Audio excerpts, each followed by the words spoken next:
Hello and welcome back to Job Adda. मेरे प्यारे बच्चों, आप में से बहुत से बच्चे ये मुझे बोल रहे थे कि जूनियर असिस्टेंट का जो पेपर आया है उस पेपर के बारे में आपने कुछ बातें नहीं करी, कुछ पेपर के बारे में बताओ। तो मैं आप बच्चों को ये नहीं बोलूँगा कि आप चीज़ें डिटेल में पढ़ो या ये पढ़ो वो पढ़ो, आपके लिए नहीं है। मैं बस JKSSB के जो डिपार्टमेंट एग्ज़ाम सेट करता है, मैं ये वीडियो उनके लिए बनाना चाहता हूँ। मैं उनको ये बताना चाहता हूँ कि ये है syllabus, basic concept of computer 20 marks का, ये जूनियर असिस्टेंट का सिलेबस है। ये है जनाब सिलेबस। यहाँ पे लिखा है फंडामेंटल्स ऑफ कंप्यूटर साइंस है, यहाँ लिखा है हार्डवेयर, सॉफ्टवेयर, इनपुट आउटपुट और ये सब चीज़ें लिखी हैं। आप एक बार ये देखो ये क्या लिखा हुआ है। आपको यहां पे दिख रहा होगा, ये लिखा है बेसिक कंसेप्ट्स ऑफ कंप्यूटर। अगर सिलेबस में लिखा है बेसिक कंसेप्ट्स ऑफ कंप्यूटर, तो जो आप ये क्वेश्चन पूछ रहे हो, आप मुझे बताओ ये बेसिक कंसेप्ट में कहां पे है, ये बताइए। ऐसा नहीं है कि ये कोई चीज इतनी मुश्किल है कि जो हम ना पढ़ाएं। मेरा कहने का ये मकसद है कि या तो आप सिलेबस में मेंशन कीजिए, ये मेंशन करो। अगर आप चाहते हो कि बच्चे को माइक्रोसॉफ्ट एक्सेल के फार्मूले आएं, तो आप ये मेंशन कीजिए ना सिलेबस में कि working knowledge of MS Excel should be tested. तो हम अपने बच्चों को वर्किंग MS एक्सेल के फार्मूलाज पढ़ाएं। इवन के हम फार्मूलाज पढ़ाते हैं, मगर कभी कभार मुझे ये लगता है कि मैं बहुत ज्यादा टेक्निकल चीजों में ना घुसूं। ये चीजें मैंने पढ़ाई हैं बहुत सारे अपने पेड बैचेस के, जो नया FAA का बैच पढ़ाया था उसमें मैंने पढ़ाया है। मगर फिर भी अगर सिलेबस में लिखा है फंडामेंटल्स ऑफ कंप्यूटर, अगर सिलेबस में लिखा है बेसिक्स ऑफ कंप्यूटर, तो MS एक्सेल के, पावर पॉइंट के वर्किंग नॉलेज के फार्मूलाज क्यों पूछे जा रहे हैं? ठीक है, अब मैं और आगे चलता हूं। देखो अब कुछ क्वेश्चन तो ऐसे भी हैं जो चलो ठीक है जनाब, ये तो TCP IP मॉडल हो गया, चलो ठीक है, फंडामेंटल है, ये पढ़ाना चाहिए। मगर मैं इसकी भी बात ये करता हूं कि जो बच्चे बीटेक किए हैं, बीटेक के सेमिस्टर्स में ये पूछा जाता है OSI मॉडल क्या होता है, OSI मॉडल के प्रोटोकॉल्स क्या होते हैं। तो ये चीजें, ये तो चलो फिर जूनियर असिस्टेंट का है। कांस्टेबल के पेपर में ये चीजें पूछने का क्या मकसद है? क्या ये आउट ऑफ द बॉक्स चीजें नहीं है? अगर आप वाकया ये चीजें पूछना चाहते हैं, एक बेंचमार्क सेट करना चाहते हैं, तो आप सिलेबस में मेंशन कीजिए कि कंप्यूटर आर्किटेक्चर पढ़ाइए बच्चों को, कंप्यूटर लैंग्वेजेस पढ़ाइए बच्चों को, स्ट्रक्चर पढ़ाइए बच्चों को। तो सिलेबस में इंक्लूड कीजिए इन चीजों को। एक बच्चा पूरी लाइफ दे देता है, घर वालों के ताने सुनता है, रिश्तेदारों के सुनता है, आगे अपने पूरे शौक खत्म कर देता है, कॉम्पिटिटिव एग्जाम की तैयारी करता है, मगर जब वो पेपर देने के लिए बैठता है तो वो देखता है कि जो चीजें वो पढ़ता है उनका तो कोई वास्ता ही नहीं है इसके साथ। तो आपका एक ब्लूप्रिंट होना चाहिए, जिस ब्लूप्रिंट में ये टॉपिक मेंशन्ड हूं कि हमारी डिमांड ये है, हम जूनियर असिस्टेंट स्टूडेंट से ये काम करवाना चाहते हैं, उनको ये नॉलेज होना चाहिए। ठीक है, अब मैं थोड़ा और आगे चलता हूं, आप वीडियो को पूरा देखिएगा। देखो ये सवाल आपके सामने, देखो देखिए, ये सवाल है सुपरवाइजर 2024 का। ध्यान से देखना, सुनिएगा मैं क्या कहना चाहता हूं। यहां पूछा according to Koppen classification of climate Ladakh को किस कैटेगरी में रखा गया है? और इस क्वेश्चन में इसका आंसर है BWK। जब आपने की निकाली तो इसका आंसर क्या है? BWK। मगर जब यही क्वेश्चन असिस्टेंट रजिस्ट्रार में है और इसमें पूछा गया बताओ इनमें से कौन सा ठीक है, इसमें लद्दाख का आंसर DWK है, यानी कि इसमें आंसर में ये आंसर है, इसका मतलब है ये ठीक है। अगर आप एक जगह में लद्दाख का क्लाइमेट DWK बताते हो और दूसरी जगह में लद्दाख का BWK बताते हो, तो इसका मतलब क्या कहना चाहते हो आप? अब इसके पीछे थ्योरी है, मैं मानता हूं, इसको भी जस्टिफाई हम करेंगे, हम इसको भी जस्टिफाई करेंगे, बट बच्चा प्रीवियस ईयर क्वेश्चन से क्या सीखेगा फिर?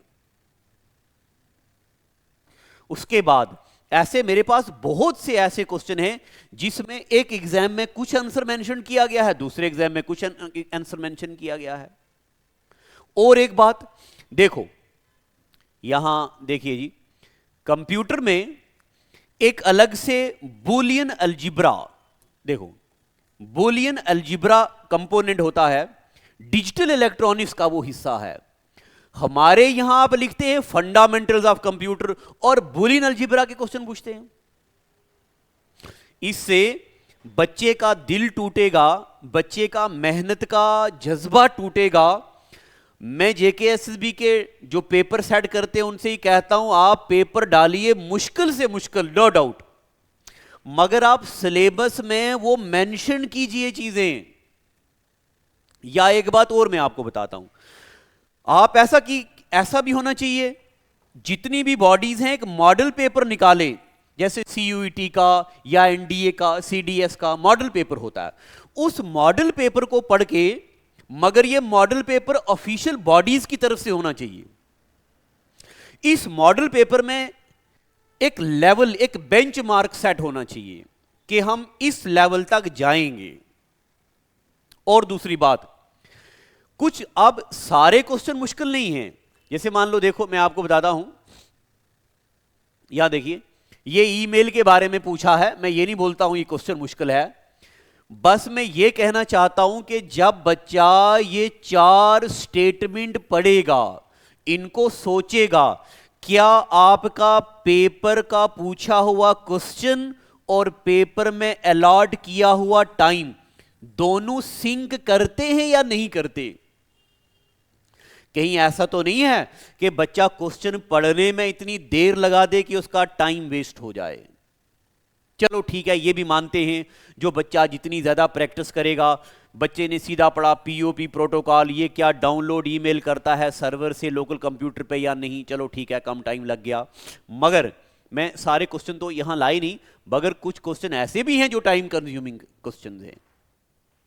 तो जितने भी वो बच्चे जिनका दिल टूट गया है या जिनका हौसला टूट गया है, उनको मैं ये बोलूंगा, हौसला नहीं तोड़ना है। जो भी आपने कंटेंट पढ़ा है, आप अपने कंटेंट में कुछ चीजें ऐड कर दो।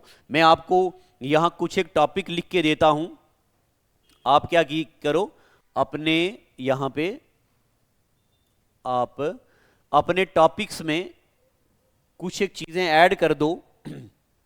क्या क्या ऐड कर दो? यहां पे एक मिनट, इसको खोलने दो। यानी कि आप क्या करो,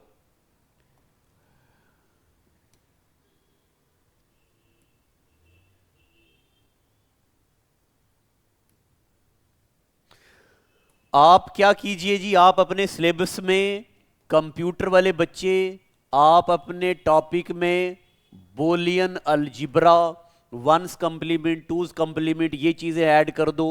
आप अपने कंटेंट में सबरिके यानी कि जितनी भी सिटीज हैं उनके निक नेम्स ऐड कर दो। यानी कि जीके के लिए मैं आपको यह बात बोलूंगा, आप पूरा का पूरा स्टैटिक जीके को एक बार रिवाइंड करके ये चीजें पढ़ो, प्रीवियस ईयर पेपर की प्रैक्टिस करो। और ये भी चलो बता देता हूं, आपने प्रैक्टिस कहां से करनी है, फ्री प्रैक्टिस आपको बताता हूं।